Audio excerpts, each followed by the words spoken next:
A very good morning, students. सुप्रभात सभी को. As we all are aware that we were reading a chapter what books and burials tells us. इस chapter में हमने कुछ पुरानी जो पुस्तकें हैं जो 3,500 से लगभग 5,000 साल पुरानी हैं, जैसे कि ऋग्वेद और भी जो 4 वेदों के बारे में हमने पढ़ा.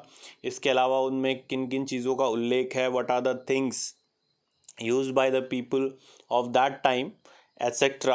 So books and burials tells us about history of a place. तो आइए स्टार्ट करते हैं अपना दूसरा भाग, part second of our chapter, that is what books and burials tell us. Cattle, horses and chariots की बात करें अगर, so you can see an image जिसमें आपको एक्सटेंसिवली ये पता लगेगा कि उस समय के लोग काफ़ी अवेयर थे about making use of animals such as horses.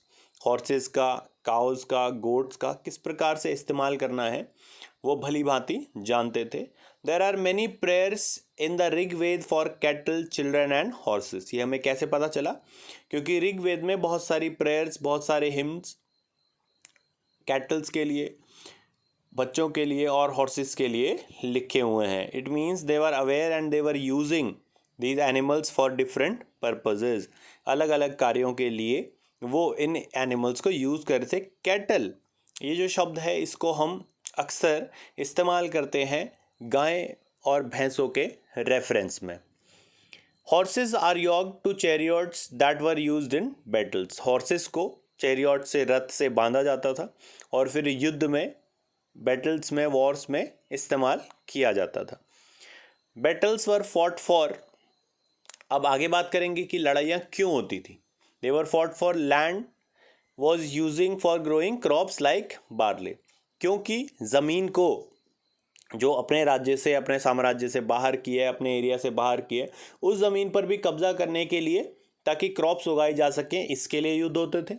उसके अलावा battles were also fought for water and to capture people. पानी के लिए कुछ ऐसी जगह होंगी जहाँ पर पानी ज़्यादा मात्रा में उपलब्ध है, तो उस एरिया पर, उस क्षेत्र पे अपना नियंत्रण करना, और इसके अलावा लोगों को बंदी बनाना या स्लेव्स बनाना या दास बनाना, सो दैट उनसे अपना काम कराया जा सके. Apart from that there is wealth obtained in battles. तो धन संपत्ति के लिए भी युद्ध होते थे. Some of the wealth was kept by the leader, some was given to the priests and rest was distributed among the people. तो उस समय जो युद्ध होते थे उसमें जो वेल्थ इकट्ठी होती थी, जो धन संपत्ति इकट्ठी होती थी, हीरे जवाहरात इकट्ठे होते थे, उससे कुछ हिस्सा लीडर को दे दिया जाता था, यानी कि जो उनका सेनापति कह सकते हैं आप, या उनका प्रतिनिधि लोगों का जो युद्ध लड़ रहे हैं, और कुछ प्रीस्ट को यानी कि पुजारियों को दे दिया जाता था, और जो बाकी हिस्सा है, जो लूटी हुई जो धन संपत्ति है, वेल्थ है, जीती हुई वॉर में, उसको आम लोगों में बांट दिया जाता था. तो वेल्थ का क्या कर रहे थे, 3 पार्ट्स में उन्होंने डिवाइड किया. One was with the leader, another they have given to the priest and the rest distributed among the common people. Some wealth was use to perform sacrifices in which offerings were made into fire. कुछ जो wealth है, धन संपत्ति है, उसका इस्तेमाल sacrifice में, यानी कि बलि देने में, आहुति देने में भी करते थे.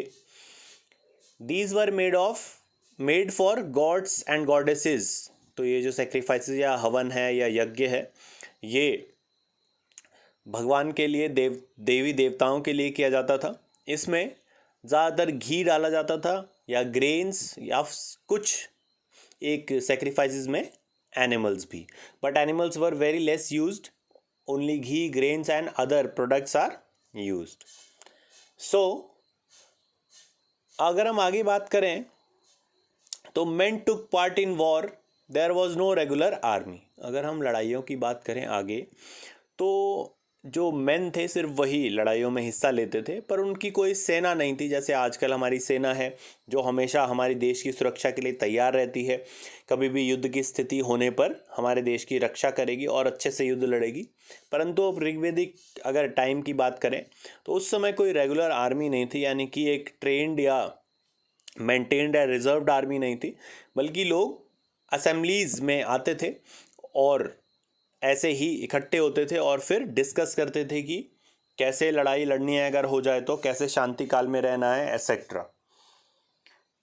दे choose leaders who were often brave and skilful warriors. तो वो अपने में से ही अपना नेता, अपना लीडर चुनते थे जो कि बहुत बहादुर होता था और बहुत ज़्यादा कुशल होता था लड़ाई लड़ने में या युद्ध कौशल में। यानी कि इससे हमें ये भी पता लगता है कि कोई फिक्स्ड ऐसे लोग नहीं थे कि जिनके ऊपर ही ये दायित्व हमेशा आएगा। उस समय, उस परिस्थिति में जो सबसे सूटेबल या सबसे क्वालिफाइड जो व्यक्ति होता था, जिसके पास बहुत सारी कला है युद्ध लड़ने की, युद्ध कला में कौशल है, उसको ही अपना लीडर चुनते थे। तो कुछ शब्दों की भी बात कर रहे हैं यहाँ पे, that what words were used to define the people during the Rigvedic time. आप एक इमेज देख पा रहे हैं जिसमें विश्वामित्र की बात हो रही है राजा से। There were several ways of describing people in terms of work they do, the language they speak, the place they belong to, their family, their communities and cultural practices। अब लोगों की व्याख्या करने के लिए, लोगों को डिस्क्राइब करने के लिए बहुत सारी चीज़ों का इस्तेमाल होता था, जैसे वो क्या काम कर रहे हैं, कौन सी भाषा बोलते हैं, कहाँ से बिलोंग करते हैं, किस एरिया से, उनकी फैमिली मेम्बर्स कौन है, फैमिली बैकग्राउंड क्या है, किस समुदाय से संबंधित हैं और किस प्रकार के सांस्कृतिक जो एक्टिविटीज़ हैं, कल्चरल एक्टिविटीज़ हैं, वो करते हैं। There are two groups of people, the priest also called Brahmans who perform rituals. तो मुख्य यानी कि आम लोगों के अलावा दो ग्रुप थे लोगों के। एक था प्रीस्ट का, पुजारियों का, जिनको ब्राह्मण्स भी कहते थे, और जो रिचुअल्स या सेक्रीफाइसेस को परफॉर्म करते थे, जो धार्मिक अनुष्ठान कराते थे। The rajas were leaders who didn't had any capital city, palaces और armies, nor did they collect taxes. Priest के अलावा दूसरे प्रकार के जो विशेष लोग थे वो थे राजा, परंतु उस समय के राजा या लीडर आप कह सकते हैं, उनके पास कोई कैपिटल सिटीज़ नहीं थी, कोई राजधानी नहीं थी, बड़े बड़े महल नहीं थे, आर्मी नहीं थी, ना ही वो टैक्स कलेक्ट करते थे। They were raja for protecting the people, their culture. If we talk about some other words which describe people, तो आम लोगों को डिस्क्राइब किन शब्दों से कर रहे थे फिर? अभी तो हमने दो स्पेशल कैटेगरी के लोग देख लिए, एक तो प्रीस्ट और दूसरे राजा। अब तीसरे की बात करें तो कुछ ऐसे शब्द थे जैसे कि जन, ठीक है।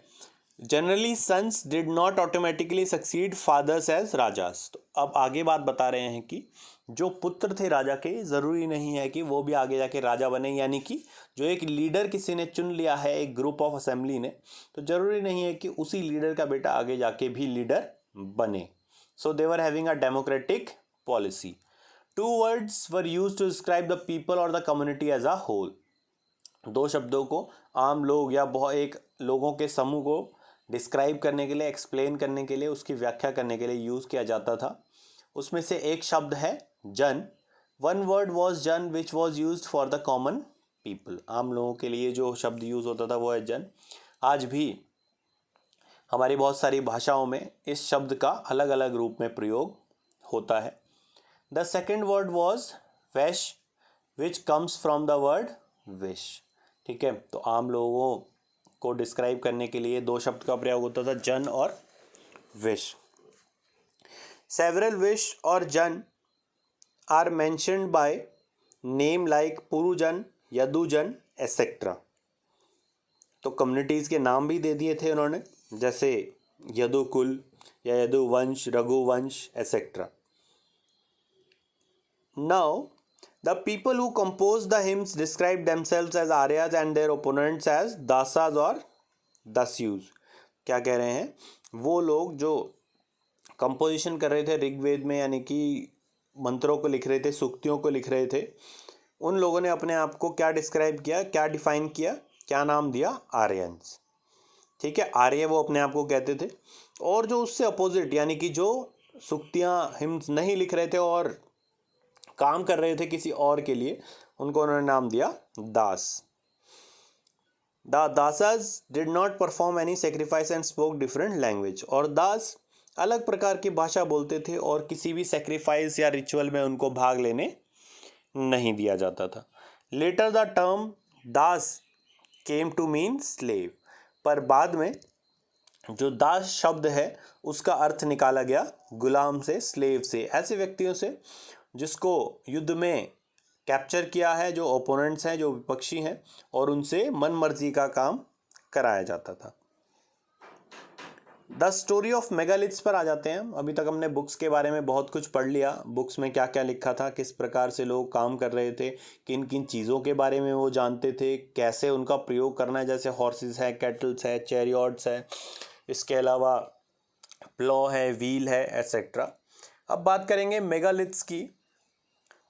तो देखिए इमेज में आप देख सकते हैं कुछ मेगालिथ्स हैं, यानी कि बड़े पत्थर हैं जिनको चिन्हित मार्किंग के लिए लगाया जाता था. The big stones are known as megaliths. तो बड़े पत्थर जिसको किसी आइडेंटिफिकेशन के लिए लगाए है उसको हम कहते हैं मेगालिथ.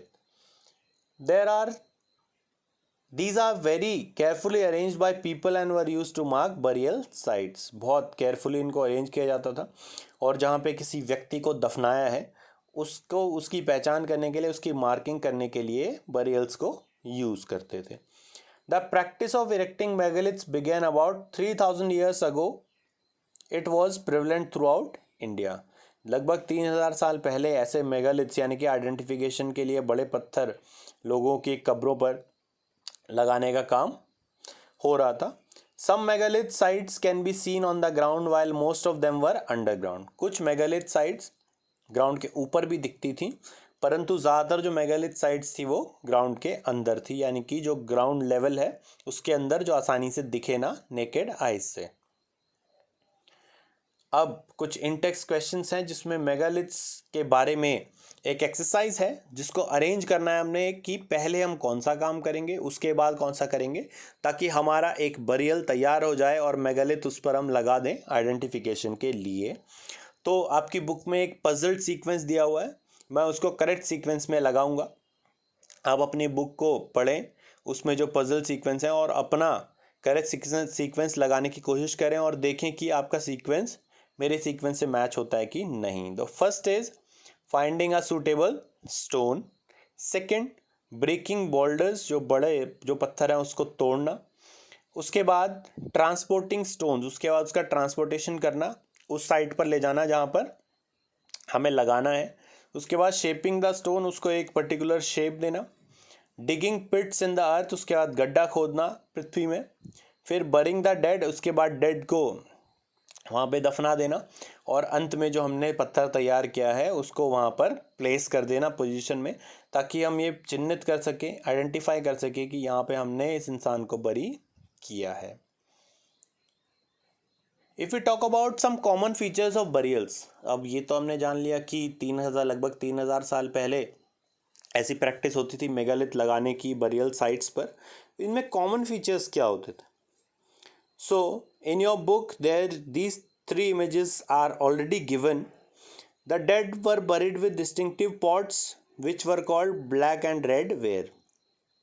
जो बरी किया गया है इंसान, उसके साथ साथ अक्सर ब्लैक वेयर या रेड वेयर ऐसा पॉट, अर्दन पॉट उसके साथ ही दफनाया जाता था. Tools and weapons of iron, इसके अलावा कुछ वेपन्स भी जब वो मृत हो जाता था इंसान, उसके साथ साथ उसके टूल्स और वेपन्स को भी दफनाते थे. Skeletons of horses and horse equipments, इसके अलावा हॉर्सेस और हॉर्स इक्विपमेंट को भी उनके साथ साथ बरी किया जाता था कभी कभी, जो उनकी, यानी कि कहने का मतलब ये है कि जो उनकी फेवरेट चीज़ें हैं.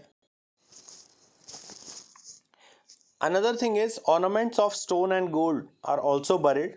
कुछ ऐसे आभूषण जो विशेषकर प्रिय थे इंसानों को, उनके साथ साथ इंसानों के साथ उनको भी दफनाया जाता था.